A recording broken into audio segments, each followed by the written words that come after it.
Looking back to that first day here when we did the press conference and your unveiling, the expectations you had on that first day and where we are now, do they match? I think they've probably exceeded them in terms of the football club that I joined. I didn't think we would have the support that we've had. I didn't think we'd have so many highs that we had. I knew it was going to be a real challenge. First season back in League One, but it's probably exceeded all the expectations I had because of the supporters, really, in terms of the numbers they travel in. This stadium being full every week has been a real bonus, and I think that's what's been the big plus for me coming to this football club. Many of us at the club talk about what such a long way this club has come over the years, but we've also come such a long way since you've been here, and I think that the training ground's a perfect example of that. Yeah, it feels like 7 years, not 7 months. It does feel like a long time ago I sat in here and kind of got introduced to the club. A lot of training sessions, highs, lows. I think for me coming into the new club, it's all about understanding the people at the football club, and then slowly trying to implement my ideas and my beliefs of how football should be played, of how people should behave in and around the club on a daily basis. And it's been a real, it's been a thrill really to get to know everyone. I think we have a unique football club, a special football club that we can all be really proud of.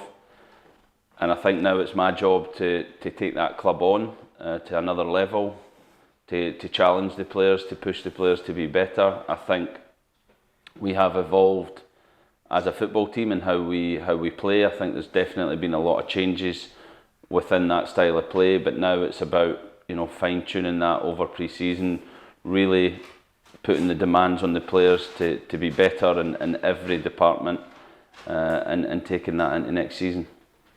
You were thrown right in at the deep end with your opening 2 games, Derby and then the Devon Derby. As a team we want to be taking on these elite opposition, if you like, they must have been 2 games that you relished to start with. Yeah, I think the whole fixture list I was thrown in at the deep end. It was, I think the challenge was we had only played Barnsley of the top 8 teams, I think, in the league, and when I looked at the league position, I thought it was a fantastic start the team had, but I also knew what was coming in terms of the games we still had to play, and I knew the challenge was there in terms of picking up the points against the better teams in the league. So the start was difficult, the end was difficult, we always knew that, and we managed to pick up the points along the way. But yeah, that's why we're here. We want to be challenged, we want to play big teams, we want to compete at that level, and I thought the players did that extremely well. I'm sure that first home win over Peterborough when Giovanni Brown scored that late winner is probably one of your standout moments, and that came a week after we won at Port Vale late on. Those late goals, they just seem to be a recurring theme as the season went on.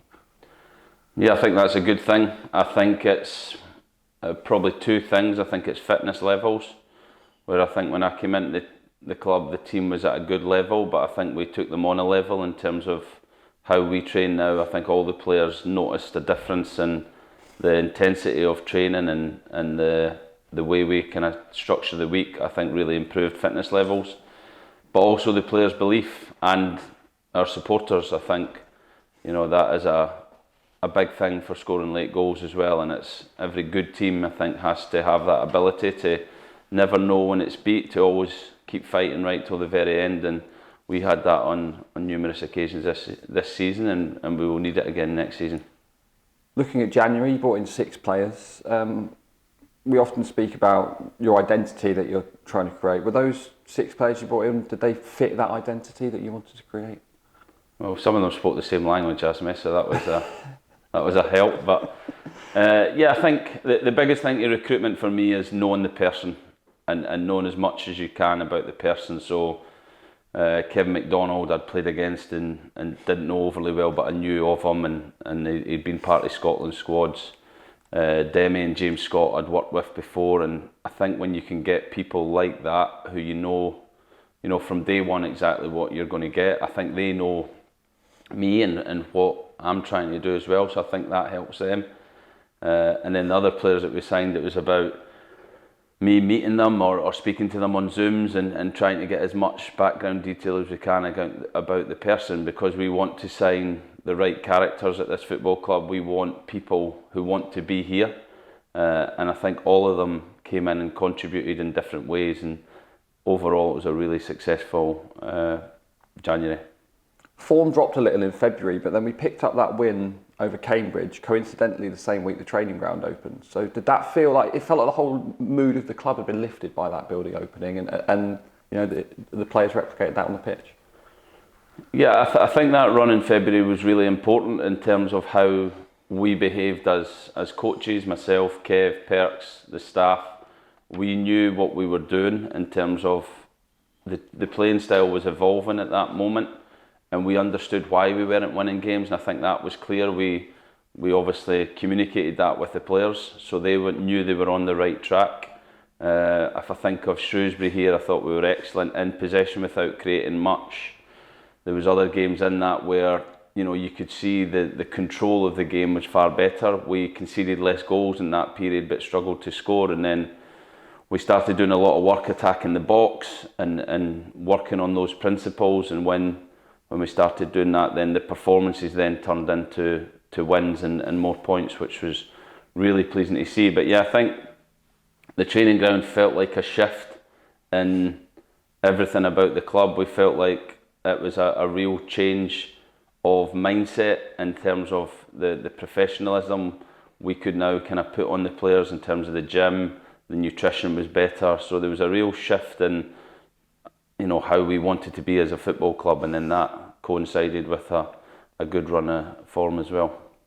There's been some wonderful moments here at SJP and some fantastic performances, particularly those I think against Accrington and then Barnsley. Would you say those two games are probably the best of a Gary Caldwell Exeter City so far? Yeah, I think that period we played really well with Cambridge. We had some good results away from home as well, and we went on a really good run at that time. And I think those two games, the Accrington and Barnsley games, one was total dominance, playing through the thirds, football of a real high standard against a team lower in the division. Then to have, I think, 2 or 3 days to prepare for Barnsley, a team that were on a 12-game unbeaten run, and be able to adapt slightly in how we play, not totally change the way we want to play, but adapt against a bigger team was really pleasing. And to win those games back to back, get us to 53 points, was a really big moment at the time, and it was great to see that we have that ability as a team to adapt slightly in how we want to play the game. As we've touched on, the fixture list towards the end dealt us a cruel blow with the top 6 in April. What's going through your mind? Defeat after defeat, you must feel like the world's against you at times. I think it's part of the job. I think I learned a lot in that period. I think after Barnsley, I didn't say this, but my mindset was playoffs. We were 6 points off the playoffs. Our next games were against Bolton and Peterborough, and I felt like we had an opportunity that if we picked up some big performances and results against the better teams, then we might get close. I always knew it was going to be a long shot, but I felt like the club had other ideas. I felt like the club had set its goals early in the season of staying in the league, and there was not a big drop off, but there was a subconscious drop off from everyone, probably the supporters, the players, and that's where we have to, I think, change next season. I don't think we have to set goals that limit us as a football club. Obviously, staying in this league is very important, and that will always be the first mini challenge throughout the season, but I think we have to set our sights higher.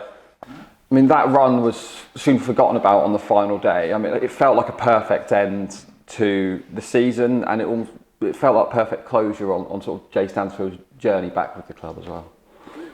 Yeah, I think that was really important. After Ipswich, obviously losing 6-0 is never easy. I said at the time to Perks, I said, this is going to be a long hour, and it's not going to be easy. But I think the experience is going to be something that we will always kind of fall back on and use as a learning experience for the players. Again, I felt we dealt with it as a staff by bringing they were meant to be off the players the next day, but we brought them in to address it before the Player of the Year and almost put it to bed, or tried to put it to bed. But like I said to them, they'll never forget that day. It'll always be there for the rest of their career. And then we moved on quickly. We had the rubber ring to try and impact the players' mentality. We did everything, professionally that week. We had effectively nothing to play for, but I felt it was important that we showed the league that we were still ready to compete against a team that did. And I thought we played extremely well in the last game of the season and could have won more comfortably, but it was a fitting end for this stadium, for Jay, with all the difficulties he had scoring goals throughout the season, and then for him to score a hat-trick and celebrate it, the Adam Stansfield stand was a special moment.